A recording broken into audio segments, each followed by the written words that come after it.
Hello hi नमस्कार मो YouTube channel creation को आपण मान बहुत स्वागत। आपण मैंने देखिपारे बहुत संख्यार बाइक कौन पर चढ़ाई आमर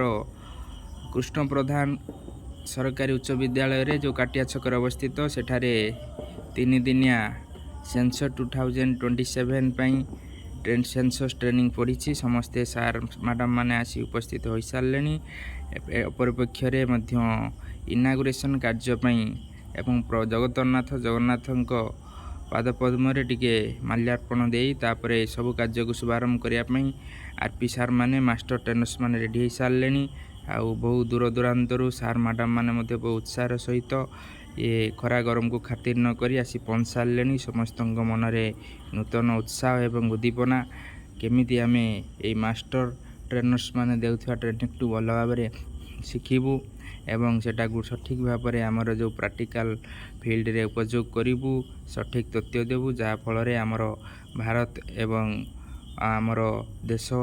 प्रगति पथे आगे जा समस्त सार मैडम मान को बहुत बहुत धन्यवाद। आसतु देखिया परवर्ती कार्यक्रम कौन है।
हार्दिक अभिनंदन।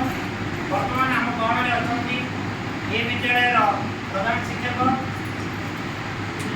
शुभेन्दु कुमार सागर सार से आनुष्ठानिक भाव में ये कार्यक्रम टी उद्घाटन करेंगे। सहित अच्छा आमर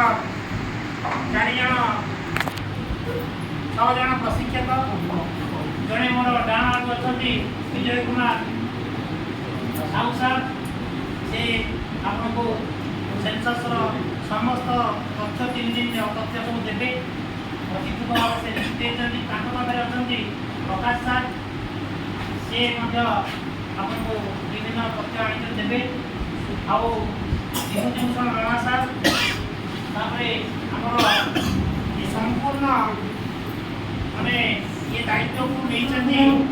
ब्लॉक संपूर्ण दायित्व जो केमिटी जनगणना शरीर सुरुखुरे जहाँ को आम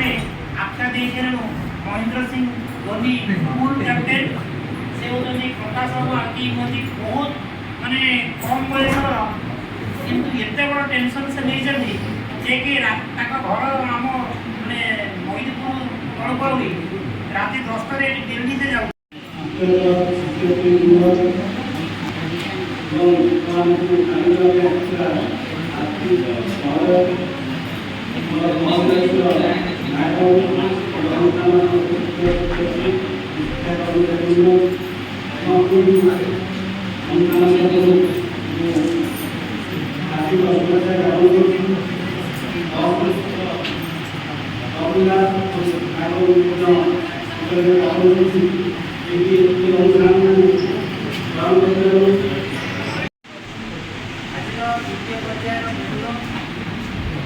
जो आमर विद्यालय प्रधान शिक्षक महोदय मोर सहकर्मी आरती अच्छा आरती बंधुगण समस्त अभिनंदन और सहकार जो शिक्षक शिक्षिका अच्छा से मोर अभिनंदन और नमस्कार। ये जो सेकेंड फेज जो ट्रेनिंग हम 140 टीचर्स 140 टीचर तीनटा बैच है गोटे हूँ 2305 2311 2315 से बैच रे प्रत्येक बैच रे 6 जन सुपरवाइजर दिया धर गोटे बैच रे तीनोटी बैच यथाक्रमे 46 46 48 एमिक दिया 140 जन प्रति बैच रे 6 जन सुपरवाइजर अच्छा और दुईटी बैच रे 40 जन इन्वेस्टर अच्छा और गोटे बैच रे 42 जन इन्वेस्टर अच्छा तेणु आपण रिक्वेस्ट जे आपण मैंने प्रत्येक दिन 10टा सुधा आसिक पहुँचे आम कार्यक्रम आरंभ ठीक करवा सेसन आरंभ करवा 10:30 आम आरंभ करवा 10:15 हो 10:30 भितर आम आरंभ करवा और 4टा पर्यंत एक भेलू 5टा पर्यंत अच्छी कि आम 4टा पर्यंत नवा बहुत गुड़े डिस्कसन अच्छी जो प्रथम पर्यायर आम जो आलोचना रखिलु ता मध्य किसी रहीगला शिक्षक शिक्षिका भाई भाई मानकर बहुत गुड़े डाउट रहीगला परवर्ती समय आम चेष्टा करूँ डाउट क्लियर करूँ किंतु आपण मैंने ये जो टाइमिंग उपर समय दिखाते कहीं छाड़ी जीवेनि कारण सुपरवाइजर सार मैंने अच्छा जो बैच रे आग जो ट्रेनिंग बैच टी जाइला से बैच रे फेजटा जाइला से फेज रे जो रूम रे सुपरवाइजर थे इन्वेस्टर सार पढ़ी यहाँ बोले टे व्यतिक्रम होता बोले जो सुपरवाइजर सार जो रूम रे पढ़ी से रूम रे इन्वेस्टर मैंने पढ़ी ना किंतु आम 6 जन सुपरवाइजर प्रति रूम पाई आउ 40 जन इन्वेस्टर गोटे रूम पाई 42 जन इन्वेस्टर को नियुक्ति कराई आपण मैंने ट्रेनिंग दिंतु ठीक समय आसतु ठीक समय जातु आम टाइमिंग उपर बेसी गुरुत्व देवा बड़ कथा हूँ आम केते डिस्कसन करवा जहाँ डाउट अच्छी डाउट क्लीयर करेंगे सबू समय आप फोकस करेंगे कौनटा रहीगला आमको जानवर अच्छी ग्रासरूट आपण मैंने कम करेंगे सुपरवाइजर सार मैंने 5-6 जन 7 जन इन्वेस्टर को लेकिन कम करेंगे तेणु बड़ कथा हूँ सुपरवाइजर सार इन्वेस्टर सार को 2 जन को निहाती दरकार अच्छे मैंने भलरे डाउट क्लीयर हे परवर्ती समय फोन कर पचारे कौन भी असुविधा रहीगला तापर आम ये करवा नहीं तेणु संपूर्ण आपण ये रही केमी कार्यक्रम सफल हे आपण मानकर साहाय्य निहाती आवश्यक भेलू की सक्सेस केमी हम आपण मैंने करेंगे। नमस्कार।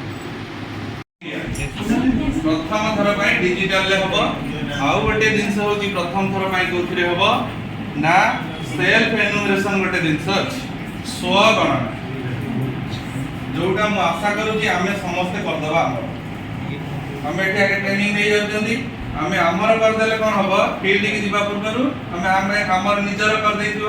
कौन कौन आसूची आम टे अवेयर हो जाइए स्टार्ट हम के स्वगणना ठीक एप्रिल 1 तारीख रु 15 तारीख पर्यंत स्वगणना निजे निजर आम डाटा दे पार ऑनलाइन पोर्टाल खोल आम स्वगणना कम कर बर्तमान आस मॉडल को मुझे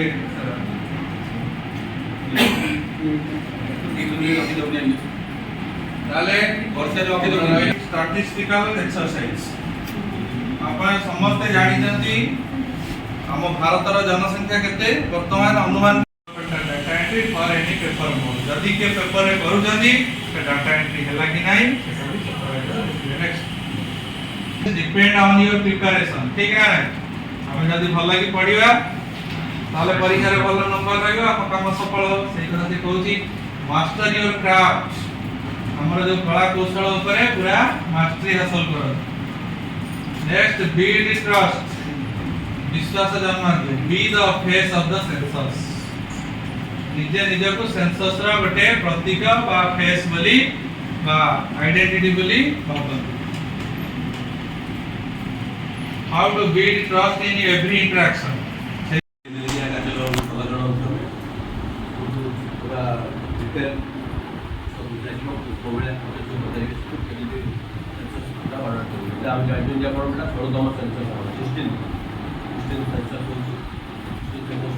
डिजिटल ମୋବାଇଲ ଆପ୍ରେ ହେବ ସେନ୍ସସ୍ଟା ହେଲେ ଦୁଇଟି ପର୍ଯ୍ୟାୟରେ ହେଉଛି ସେନ୍ସସ୍ 2027କୁ ଆଉଛି 2027ରେ ଆପଣ ଯେଉଁଟା ମାର୍ଚ୍ଚ ମାସ ଯେଉଁଟା ହେବ ସେଇଟା ହେବ ମାନେ ପପୁଲେସନ୍ ଗଣାଯିବ ଜନସଂଖ୍ୟା ଗଣାଯିବ ତା ଆଗରୁ 2024 ଏଇ ବର୍ଷ ଏପ୍ରିଲ ସେପ୍ଟେମ୍ବର ଭିତରେ ଆପଣଙ୍କର ହାଉସ୍ ଲିଷ୍ଟିଂ ହାଉସ୍ ଏନୁମରେସନ୍ଟା ହେବ ତାରି ଭିତରେ ଆପଣଙ୍କୁ ସେ ଟ୍ରେନିଂ ଦେଉଛନ୍ତି ହାଉସ୍ ଲିଷ୍ଟିଂ ହାଉସ୍ ଏନୁମରେସନ୍ କେମିତି କରିବେ ଯେଉଁ ସେନ୍ସସ୍ କରାହେଉଛି ଆପଣଙ୍କ ସେଟା ଏନୁମରେସନ୍ ବ୍ଲକ୍ରେ ଡିଭାଇଡ଼ କରାହେଇଛି ଗୋଟେ ଏନୁମରେସନ୍ ବ୍ଲକ୍ରୁ ଗୋଟେ ଏନୁମରେସନ୍କୁ ଦିଆହେଇଛି ତ 10ଟା ଲେଖା ବ୍ଲକ୍କୁ ମିଶେଇକି ଜଣେ ସୁପରଭାଇଜରକୁ ଦିଆହେଇଛି ଆମର ନ୍ୟାଚୁରାଲ୍ ସେନ୍ସସ୍ର ୱାର୍କଟା ଆପଣ ଜାଣିବେ ଆମର ଇଣ୍ଡିଆର ପପୁଲେସନ୍ ନେବେ ଚାଇନା ଉପରେ ଟପିକ୍ ଆଣିବେ କିନ୍ତୁ ଆମର ଏ ପପୁଲେସନ୍ଟାକୁ ଆମେ ଯଦି ଗୋଟେ ହ୍ୟାବିଟ୍ ହିସାବରେ ଦେଖିବା ତାହେଲେ ଅଲଗା କିନ୍ତୁ ଆମକୁ ଦେଖିବାକୁ ପଡ଼ିବ କି ପପୁଲେସନ୍ଟା ଆମକୁ ଗୋଟେ ଆକ୍ସେପ୍ଟ କେମିତି ଆମ ଗୋଟେ ପଜିଟିଭ୍ ଚାନ୍ସରେ କେମିତି କେମିତି ଆମେ ଆମର ଯେଉଁ ପପୁଲେସନ୍ ଯେଉଁ ଆମେ ଯଦି ଆମର ହ୍ୟୁମାନ୍ ରିସୋର୍ସକୁ ଡେଭଲପ୍ କରିବା ମାନବ ସମ୍ବଳକୁ ଯଦି ଡେଭଲପ୍ କରିବା ପପୁଲେସନ୍ଟା ବି ଆମ ପାଇଁ ଗୋଟେ ବଡ଼ ଆମର ଆସେଟ୍ ହେବ ଗୋଟେ ଆମର ଅର୍ଥନୈତିକ ଅଭିବୃଦ୍ଧି ସେଥିରେ ସହାୟକ ହେବ ଜାଣିଛନ୍ତି ବହୁତ କଣ୍ଟ୍ରି ଯେମିତି ଜାପାନ ଭଳିଆ ଏତେ ଡେଭଲପ୍ କଣ୍ଟ୍ରି ତାଙ୍କ ପପୁଲେସନ୍ କମୁଛି ୟୁରୋପରେ ବହୁତ କଣ୍ଟ୍ରି ତାଙ୍କ ପପୁଲେସନ୍ ଇଟାଲୀ ହଉ ଜାପାନୀ ହଉ ତାଙ୍କ ପପୁଲେସନ୍ କମୁଛି ତାଙ୍କର ବୟୋଜ୍ୟେଷ୍ଠ ଲୋକ ସବୁ 60 ବର୍ଷର ଲୋକ ତାଙ୍କ ପପୁଲେସନ୍ ସବୁ ବଢ଼ିଗଲା ସେମାନେ ବଡ଼ ସନ୍ଦେଶ ଆଗାମୀ କମଲା 60 ବର୍ଷ ପରେ କିନ୍ତୁ ତାଙ୍କର ଯେଉଁ ପ୍ରଡକ୍ଟିଭ୍ ଏଜ୍ ଯେଉଁଟା 35 ବର୍ଷ ବୟସ ସେଇ ପପୁଲେସନ୍ ତାଙ୍କର କମ୍ ଇଣ୍ଡିଆରେ